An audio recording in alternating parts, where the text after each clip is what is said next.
Bugun dunyo notinch. Yerning har tarafida 3-jahon urushi haqida gaplar yuribdi.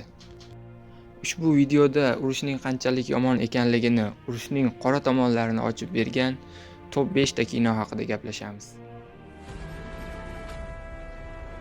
1917. Birinchi jahon urushi fonida 2 yosh Britan askariga o'ta muhim topshiriq beriladi va ular shu topshiriq davomida haqiqiy urushni ko'rishadi. Film deyarli uzluksiz kadr uslubida suratga olingani sabab tomoshabin o'zini jang maydonining ichida his qiladi. Bu kinoda qahramonlikdan ko'ra qo'rquv, yolg'izlik va har soniya o'lim xavfi kuchliroq seziladi.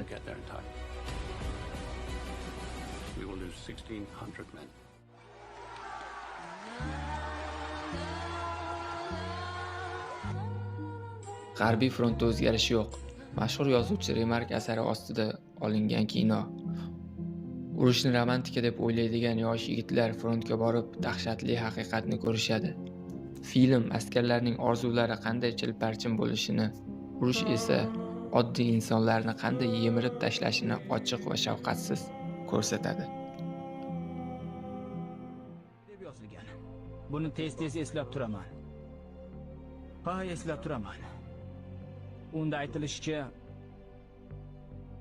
mendan so'rashdi senga nima kerak deb. Men javob berdim. Menga o'zligimni qaytarib ber. Qahr. Ikkinchi jahon urushi oxirida tank ekipaji haqida hikoya. Film tank ichidagi tor muhitda askarlarning ruhiy bosimini, qo'rquv va shafqatsiz janglarni real ko'rsatadi. Bu kinoda urush inson e'tiqodi va o'zligini sinovdan o'tkazadi. Yonar qo'ng'izlar qabri.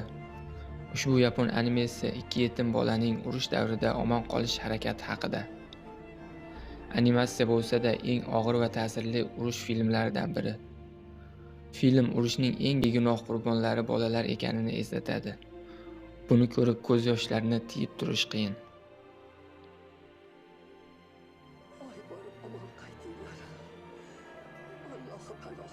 Va so'ngida 2 ta o'zbek kinosi. Bu kinolar to'g'ridan-to'g'ri urushni o'zidagi lavhalarni ko'rsatmasa-da, urush ortidagi oilalar, bolalar, ayollar va jamiyat hayotini qanday ayanchli holga kelishini ko'rsatadi.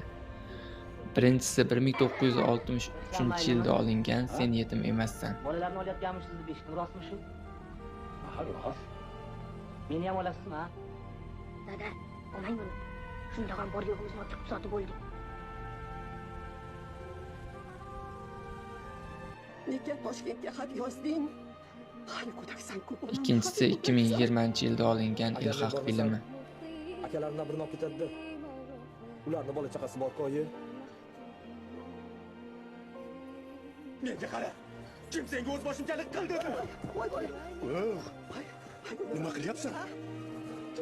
Seni meni deb ketyapti. Ushbu filmlarning barchasini o'zbek tilida topib tomosha qilishingiz mumkin. Qo'linglarni. Kulchi bilan olma. O'zim yopganman. Mengami? Lev Tolstoy urushga quyidagicha ta'rif beradi. Urush insonlarni bir-birini o'ldirishga qonuniy ruxsat berishdir. Yashashda davom eting, dunyomiz urush ko'rmasin.